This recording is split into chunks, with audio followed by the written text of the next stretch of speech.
few weeks ago, we honored our dear friend, Officer Yasin, in our synagogue on the Sabbath. And there was really not a dry eye. And the amazing part of the story is that he just didn't give up. He didn't have any tools. He was trying to figure out how and this and everything. And I think what pushed him is his tremendous understanding of the sanctity of human life, which is not something that a lot of people still have that feeling about anymore. He understood that human life is something that's very, very special. And he did everything he could, and he saved Mr. Siegel's life. And I have no doubt about it. My father passed away. He drowned in the Hackensack River, so I'm familiar with what it could be, God forbid. And I really don't want to take your time, but I just, don't come up from, why is he hiding in the back? No, I'm not gonna. No, it's a captain's game. But I just Present want it to the to group. say one last thing. We've been neighbors for how many years? 20 plus. 20 plus years. He has watched us walk to the synagogue, and we have watched him grow up, I should think. But the one thing he should always know is our love for him is so great. And that is because, in a sense, he has inscribed his name on all of our hearts. And that's something we will never forget you. And we hope and pray that God should bless you, that all your dreams should become reality.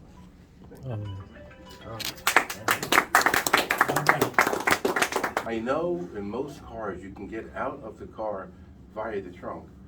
I don't think I would have thought of it. How you kept your cool and you remembered, and not just not giving up.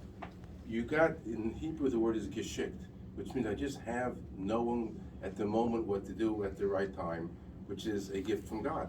I am very good with this. I would not have thought to open up the trunk, which is because the doors you couldn't open.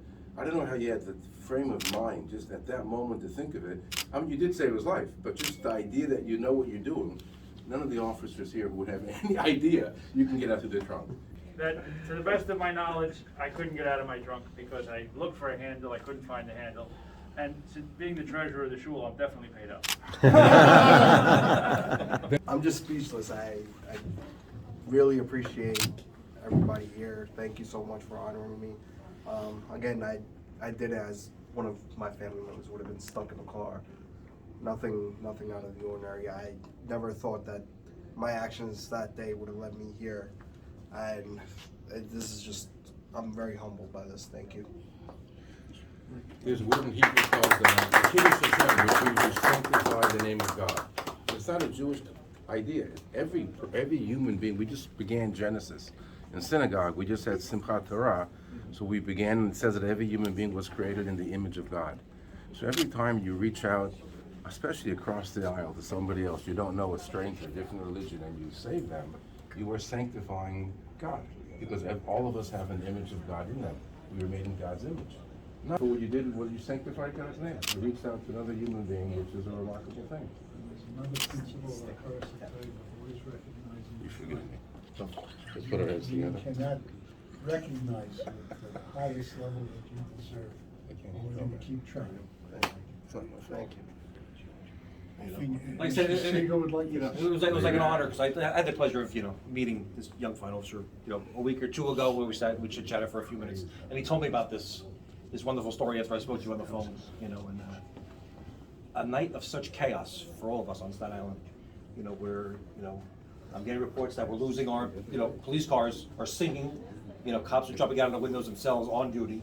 We're trying to get to 911 calls to save people. We're losing cars every hour. We lost probably half a dozen cars that evening. And now I get a report of a guy who's off duty, to a total stranger. It just makes that Staten Island experience so much more meaningful that we do for each other because it's the right thing in the heart and the soul to do for total strangers. So, I had the pleasure of thanking you a couple weeks ago. I just want to say publicly, thank you again. I reiterate that. Thank you very much. I so appreciate it. And one thing that I did learn from this not such great experience is that I was talking to a fireman friend, and he said if you take the headrests out of the car, you could use the headrest. So you know, this is again, I thank you from the bottom of my heart, as I told you when I spoke to you. This is a story I kind of want to go away. It's not really you know, but I've been telling everybody for one reason, and that is to educate people that if you, God forbid, are ever in a position like that, take those headrests out and break that window. And I was trying to break the window back. Imagine, I'm sure you did. I was kicking at it like 50 times, and then Officer Yasin heard me, and then we screamed at each other, we're gonna open the trunk. And he opened it from the outside, and that's the way I got out. And like everybody has said, I thank you. Thank God you're here. Yeah. Shake hands again today. I think Mandy, Well, I want to say that Rabbi Learfield, Rabbi Segal, Mr. Siegel also expressed how we feel. One thing I will tell you, the value of human life and considering saving any life while putting yourself at danger, potential danger when the water was coming and saw the spot is remarkable. On behalf of COJO, the Council of Jewish Organizations, I want to present to you the Heroes Award. You're not doing this for an award. Every day of your life you are a hero. But the events of Ida, September 1st, 2021, demonstrated a clear acumen, an intelligence, and a love for the people. And that love of people, God gave you the ability to stay calm and to say, Mr. Siegel, we thank you. Thank you very much. God bless you. Okay, look at one. Why were you outside? Like, Yeah, I was outside because my house was flooding, and then I was told by somebody else that there's somebody stuck in the car. oh wow. So, and I grabbed whatever I could. It was a piece of wood.